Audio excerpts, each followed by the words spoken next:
welcome to this video. Today I'm going to be making the s'mores snack mix. I made a video of funfetti cupcakes and I saw that a lot of you guys saw that video, so I thought that maybe doing another baking video would be really fun to do, even though with this snack there is no baking whatsoever, but it's really easy, and for someone like me who doesn't cook or bake or anything like that, it's really easy to do and follow along. But first,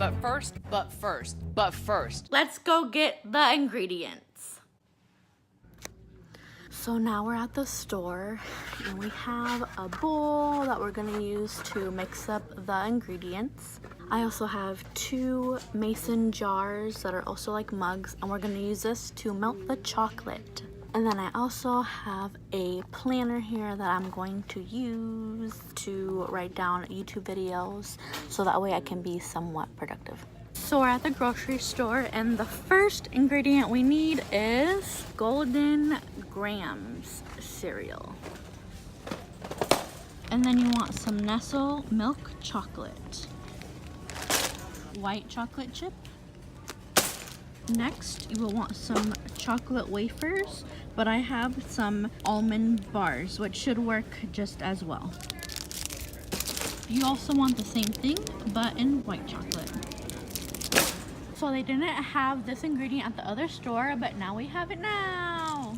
So now that we have our ingredients, I'm gonna go ahead and walk through what we have. We have Golden Grahams cereal. You can go ahead and buy the big box or small box. I went ahead and bought the small box. Next, you will need chocolate chips as well as white chocolate chips. A bowl to mix everything in. You can buy 1 or 2 microwavable jars, wax paper, mini marshmallow bites, and lastly, white chocolate and chocolate wafers. Now, we did not have any wafers, so I went ahead and just bought bark, so that should work for you as well. Let's get started.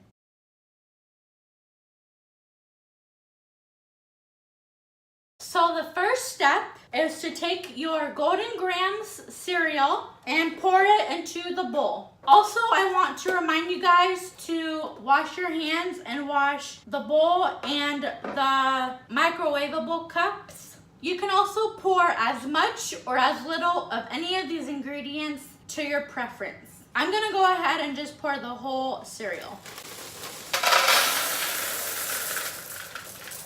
Your next step is to take the milk chocolate chips and pour them into the bowl.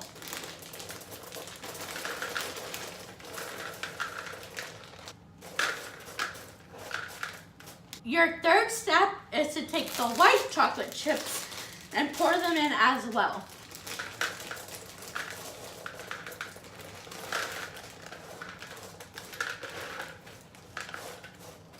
Next, you will want to take the mini marshmallows. You can find these in your hot chocolate aisle, not the baking aisle. Go ahead and just pour this in.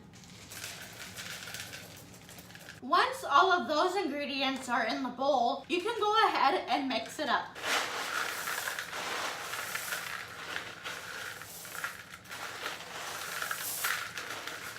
Also remember that you can also add more of anything that you did before back in here if you feel like something is missing. I love chocolate, so I'm gonna go ahead and pour some more in.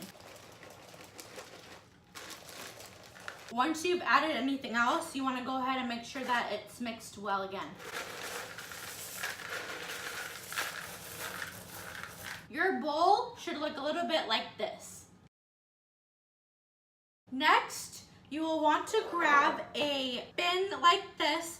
Depending on how much mix you have in here will determine how big or small your pan is. Next, you will want to grab some wax paper, and you will want to make sure that you grab enough to cover the pan.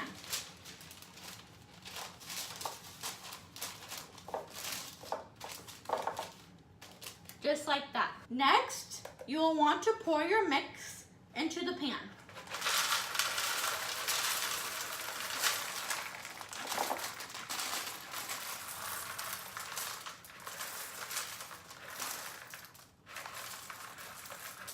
You will want to make sure to pat it down and then all 4 corners have mix in them. Also make sure you have it as flat as you can. Your next step is to place the wafers or the bark into a microwavable cup or bowl and melt it in the microwave.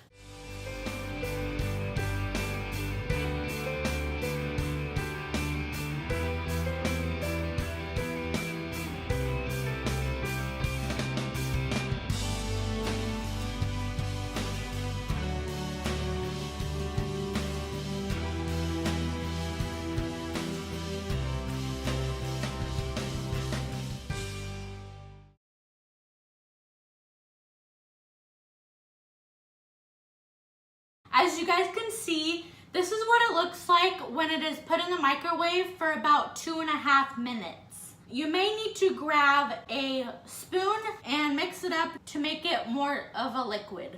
Also be aware because the jar or container may be hot.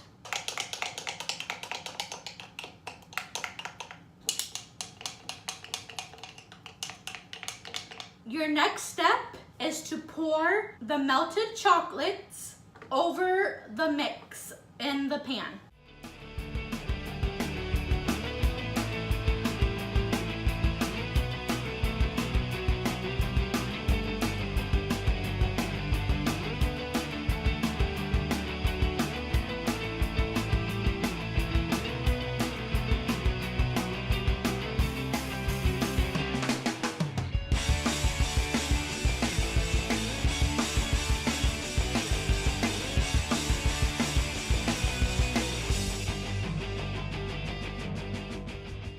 This is what your mix should look like, and you will want to put it in the refrigerator for about 5 to 10 minutes or until the melted chocolate is hardened.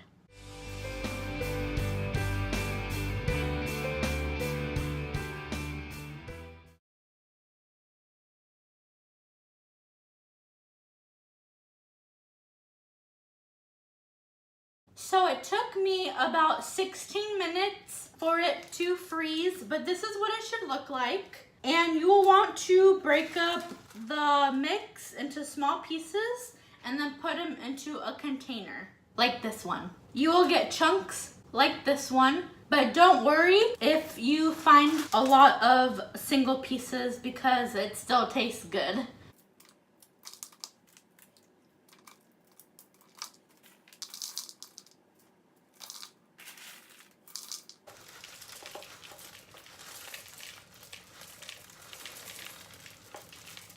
Once you are able to fill up your container as much as you can, you want to go ahead and just close the lid. And you can go ahead and just leave this on your counter and you can just save it for later. This is how much is still in my pan, so you know what I'm going to be having once this video ends. So again, this is what it should look like. And it tastes so good. Like I said, this is a very quick and easy snack to make. This can be something you could take before you go camping, for example, if that's something you like to do in the summer. But before I end this video, please don't forget to like this video and subscribe, as well as press the little notification button so you'll be notified every time I make a video. Hope you guys enjoyed this video and see you next time. Bye!